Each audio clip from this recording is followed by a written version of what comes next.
প্রধানমন্ত্রী শেখ হাসিনা, যাকে 1 বছর আগে সেনাবাহিনী ক্ষমতাচ্যুত করেছেন, তিনিও সেনাবাহিনীর পক্ষে দাঁড়িয়েছেন। এই সেনাবাহিনীর জন্য তার অনেক কাজ। তিনি এই সেনাবাহিনীর সশস্ত্র সেনাবাহিনী, বাংলার প্রতিরক্ষার সমস্ত বাহিনীগুলো, সেনাবাহিনী, বিমান বাহিনী, নৌবাহিনী, 3টা বাহিনীর আধুনিকায়নে যে গুরুত্বপূর্ণ পদক্ষেপগুলো নিয়েছেন তা সেনাবাহিনীর লোকজন জানে। সেটা সেনাবাহিনীর যে অর্জন সারা বাংলাদেশে এই শেখ হাসিনার আমলে দেশে বিদেশে তারা এখন বুঝতে পারছে, এবং সেনাবাহিনীর পাশে এসে দাঁড়িয়েছেন। তিনি একটা বৈঠকে তিনি যে দলীয় ফোরাম গুলাতে বক্তব্য দেন, ওই ফোরামের বক্তৃতায় তিনি একটা লাইনে শুধু বলেছেন, একজন কি সাহসী মানুষ নাই যে সেনাবাহিনীর মর্যাদা রক্ষা এগিয়ে আসে? তার যে কষ্ট এই পরিস্থিতিতে স্পষ্ট সেটা, কারণ বাংলাদেশ সেনাবাহিনীকে একটা ঝুঁকির মুখে ঠেলে দেওয়া হচ্ছে কৌশলে সেটা। এবং এই কৌশলের সঙ্গে আমরা বাইরে একজন তাজুলকে দেখি, শুধু তাজুল না, স্বয়ং ইউনূস জড়িত এই কৌশলের সঙ্গে, আইনমন্ত্রী, আইন উপদেষ্টা, গণপূর্ত উপদেষ্টা এবং কয়েকজন উপদেষ্টা এখানে জড়িত। এদের বুদ্ধিতে এই অফিসারদের সাহায্য করার জন্য তারা কিন্তু তড়িঘড়ি এই ট্রাইব্যুনাল আইনটা পরিবর্তন করেছেন যে কাউকে অভিযুক্ত করলেই, অভিযুক্ত মানে তাকে গ্রেফতার করলে তার চাকরি চলে যাবে, এমন সব বিষয়। এবং এই বিষয় সাধারণত আমাদের দেশে সেনাবাহিনীর সঙ্গে আলাপ করা হয়, কিন্তু সেনাবাহিনী এই মুহূর্তে খুবই গুরুত্বপূর্ণ অবস্থানে আছে। সেনাবাহিনী এই সরকারকে ক্ষমতায় বসিয়েছে, 5ই আগস্ট তার ক্ষমতায় বসতে পারতো, তারা সেই চেষ্টাটা করে নাই। সেনাবাহিনী ব্যবস্থাপনায় রাজনৈতিক দলগুলোর সঙ্গে বৈঠক হয়েছে, বৈঠকের পরে যে অবস্থানটা সেই সেনাবাহিনীর সঙ্গে যারা এই আচরণগুলো করেছেন তার সেনাবাহিনী বিব্রত। এই কারণে সেনাবাহিনী তো কথাটা শুনে নেয়। ট্রাইব্যুনাল যারা সেনাবাহিনীর সাহায্য করার জন্য যে পদক্ষেপটা নিয়েছে, তারা ওয়ারেন্ট ইস্যু করেছে। এটা সেনাবাহিনী খুব সিরিয়াসলি নিয়েছে। সেনাবাহিনী তার লোকজনকে ট্রাইব্যুনাল হস্তান্তর করে নাই, এবং ট্রাইব্যুনাল হস্তান্তর করার এখন কোনো সিদ্ধান্ত নেই সেনাবাহিনী। তাদেরকে স্বরাষ্ট্র মন্ত্রণালয়ের যে কুলডাউন একটা উদ্যোগ নিয়েছে, সেই উদ্যোগের অংশ হিসাবে তাদেরকে হেফাজতে রাখা হচ্ছে ক্যান্টনমেন্টের মধ্যে, অফিসার মেসের মতো একটা এলাকায়। তাদেরকে তার পরিবার দিচ্ছিল, কিন্তু তাদেরকে যথাযথ মর্যাদা রাখা হয়েছে। সেনাবাহিনীর মর্যাদাগুলি এমন ভাবে রাখা হয়, ধরেন যে কর্মকর্তাকে রাখা হচ্ছে হেফাজতে, তার সমমানের একজন কর্মকর্তা তার সঙ্গে আছেন, তার নানা কিছুতে দেখভাল করেন। এই মর্যাদাগুলা সেনাবাহিনী মেনটেন করে। এবং বিএনপি এই পরিস্থিতি খুব বিব্রত। বিব্রত এই কারণে, বিএনপি ভয় পাচ্ছে এই পরিস্থিতিতে দেশে নির্বাচনের পরিবেশ ব্যাহত হয় কিনা। কারণ হচ্ছে সেনাবাহিনী মাঠে আছে, ম্যাজিস্ট্রেসি পাওয়ার শো আছে, সেনাবাহিনী নির্বাচনের সময় গুরুত্বপূর্ণ ভূমিকা পালন করবে এবং সবাই জানেন। কিন্তু এমন মুহূর্তে এই আচরণটা বিএনপিকে বিব্রত করা হয়েছে। বিএনপি গতকালকে ইউনূসের সঙ্গে বৈঠকে বলেছে, সরাসরি তার অবস্থানটা স্পষ্ট করেছে, ব্রিফিং ও বিএনপি কথাগুলো বলেছে। বৈঠকে বিএনপি ইউনূসকে বলেছে, আপনি প্রতিরক্ষা বাহিনীর সঙ্গে যে দূরত্ব যেটা তৈরি করেছেন, সেই দূরত্বটা কমিয়ে আনুন। কারণ বিএনপি এই কথাটা বলেছে, আমরা এফোর্ড করতে পারবো না, মানে হচ্ছে সেনাবাহিনীর সঙ্গে কোনো দ্বন্দ্ব। বিএনপি একটা প্রধান দল হিসাবে এই পরিস্থিতিতে পুরো পরিস্থিতির সাথে জড়িত, ইলেকশনে জড়িত থাকে, এখনো জড়িত সেখানে। কিন্তু বিএনপি তাকে সতর্ক করে বলেছে, আপনি যে সমস্যা তৈরি করেছেন, সরাসরি বিএনপি ইউনূসকে দোষারোপ করেছে, এখানে সমস্যা তৈরি করেছে, এটা আমরা এফোর্ড করতে পারবো না। এর জন্য বিএনপি বলেছে তাড়াতাড়ি আপনি এই পরিস্থিতিটা, যে দূরত্বটা তৈরি হয়েছে, সেই তৈরি দূরত্বটা সংকুচিত করার জন্য বলেছেন। এই বিষয়টা ইউনূস কেন করলেন এটা নিয়ে নানা মত আছে। সেই মতগুলা সামনে আসছে এবং এইখানে আইন উপদেষ্টা গুরুত্বপূর্ণ ভূমিকা আছেন, গণপূর্ত উপদেষ্টার গুরুত্বপূর্ণ ভূমিকা আছেন, ইউনূস তো আছেনই। এবং তারা কেন এই কাজটা এই মুহূর্তে করলেন, আপনি ইন সার্ভিস 15 জন অফিসারের বিরুদ্ধে আপনি ওয়ারেন্ট ইস্যু করছেন, ওয়ারেন্ট ইস্যু করার পরে তাকে আপনারা চাচ্ছেন, তাজুল ব্রিফিং করে বলছে তাদেরকে ট্রাইব্যুনালের হাতে হস্তান্তর করতে হবে, সেনাবাহিনী এইভাবে হস্তান্তর করবে না, এটা একটা সেনাবাহিনীর ভেতরে একটা সিদ্ধান্ত হয়েছে। এবং এই বিষয়গুলোর আইনগত বিষয়গুলা তারা আলাপ দেখভাল করছেন এবং সেনাবাহিনীর কোনো একটা আইনগত উদ্যোগ নেওয়া হতে পারে। সেনাবাহিনী সরকারের সঙ্গে এখন তো ফ্রি সার্ভিস দিয়ে যাচ্ছে, কিন্তু আগামীতে হয়তো ফ্রি সার্ভিস দেবে না, সে বলবে আমাকে ক্ষমতার এই শেয়ার গুলা দিতে হবে, এমন আলোচনা নিয়ে সেনাবাহিনী নিয়ে আলোচনা শুরু হয়েছে। যদিও জেনারেল ওয়াকার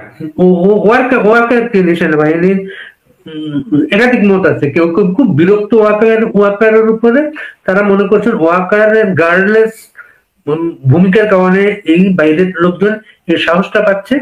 আবার অনেকে মনে করছেন তিনি একজন অ্যাকোমোডেটিভ মানুষ, ঠান্ডা মাথার মানুষ, তিনি সেনাবাহিনীকে ঐক্যবদ্ধ রেখেছেন, ঐক্যবদ্ধ রাখতে পারবেন।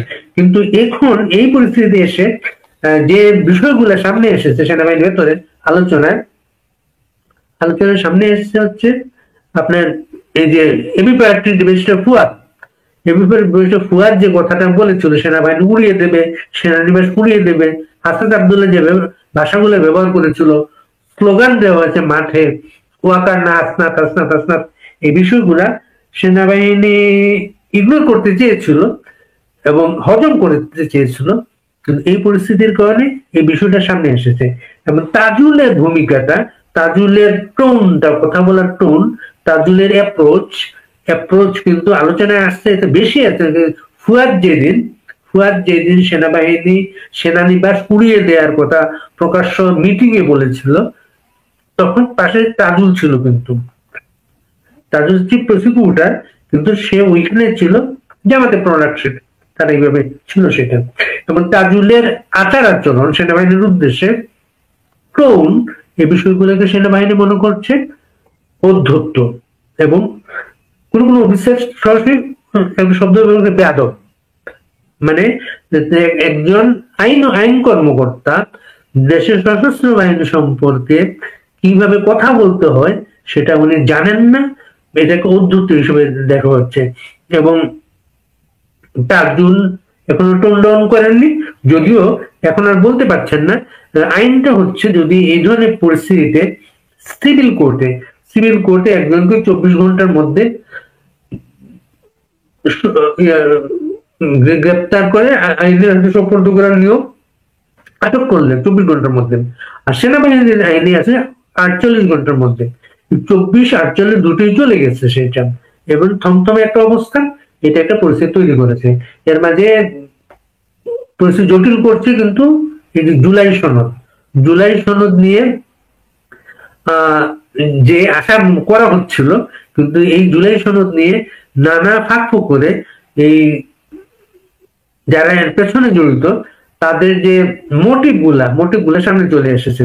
যেমন জুলাই সনদের শুরুতেই যেটা তাদের মনের মধ্যে ছিল, যেটা 72 সংবিধানকে বাতিল করে দেয়া, 72 সংবিধানকে মুখে বাতিলের কথা বলতে পারেননি, কিন্তু সনদের নানা জায়গায় যে অ্যাপ্রোচ গুলা আছে সেটা, এই অ্যাপ্রোচ গুলাকে কেউ ভালোভাবে নেননি। এর বড় একটা আপনি চিন্তা করেন,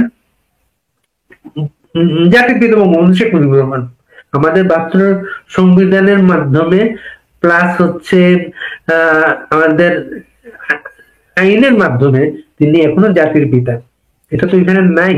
এবং ওখানে 75-এর 15 আগস্টের ঘটনাকে বলা হয়েছে 75-এর একটি ঘটনা, কিন্তু 75-এর 15 আগস্ট যে জাতির পিতা বঙ্গবন্ধু শেখ মুজিবকে যে সপরিবারে হত্যা করা হয়েছে সেটাকে একটি ঘটনা হিসেবে, জাতির পিতা কোনো কিছু নেই, একটি ঘটনা হিসেবে। এবং আরো উদ্যোগ আছে যেগুলো সামনে আসছে।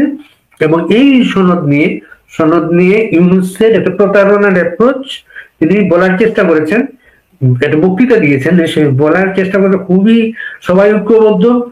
এটা একটা ঐতিহাসিক কাজ, এমন একটা অ্যাপ্রোচ ছিল। কিন্তু বৈঠক থেকে বেরিয়ে এসে তার যে দুইটা খুব ঘনিষ্ঠ দল, জামাত ইসলামী এবং এনসিপি, দুইটাই বলেছে তারা স্বাক্ষর করবে কিনা তারা এখনো সিদ্ধান্ত নেয় নাই।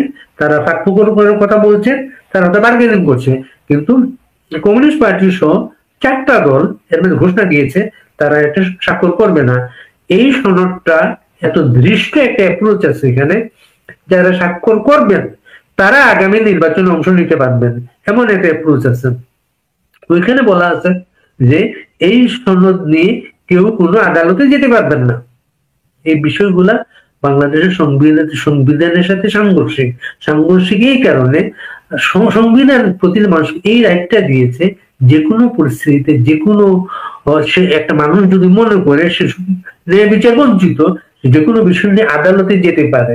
কিন্তু এই বিষয়টা জুলাই সনদ, যেটা নিজস্ব আইনগত ভিত্তি এখন পর্যন্ত, এই জুলাই সনদ তো আপনি আগামী সংসদে যাবার পরে যদি সংসদ যদি অনুমোদন করে তখন এটা আইনে পরিণত হবে।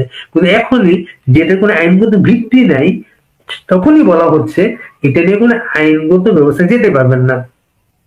আসলে এই সনদের সাথে যারা জড়িত, আলী রিয়াজ যে লোকটা, আলী রিয়াজ খুব ধূর্ত লোক, কোন সমস্যা নেই, কোন ধূর্ত। উনি খুব বিজ্ঞ মনে করেন, কাউকে সবার সুপিরিয়র তার ভাব আছে, উনি সব কিছু জানেন। উনি জানেন না এটা, এর মাঝেই তার প্রতিটা লাইনে লাইনে এটা আইডেন্টিফাইড হচ্ছে।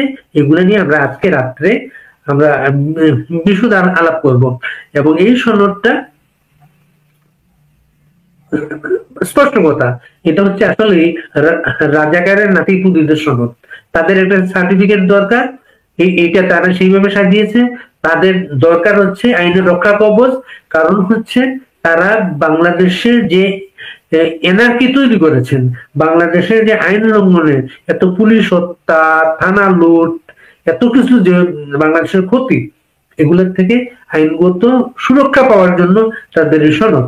কিন্তু এইটা সুরক্ষা দিবে না, কেন দিবে না সেটা এর মাঝে চিত্রিত হয়েছে। আমরা চট্টগ্রাম বিশ্ববিদ্যালয়ের দিকে খেয়াল রাখছি, সেখানে একটা বিশেষ পরিস্থিতি চলছে। আমরা চেষ্টা করবো সেখান থেকে কাউকে যুক্ত করার জন্য। আর আমাদের নানা ভিন্ন মত আছে অনেক কিছুতে, কিন্তু আমরা সেনাবাহিনীর পক্ষে থাকবো এই কারণে আমাদের কিন্তু পুলিশ এখন নাই, পুলিশ ভেঙে দেওয়া হয়েছে। সেনানিবাসটাকে ভেঙে দেয়া বা বিপর্যস্ত করার যে কাঠামো যেটা চলছে, এটা কোনো বাংলাদেশের মানুষ এটা কোনোভাবেই এটা মেনে নিতে পারে না।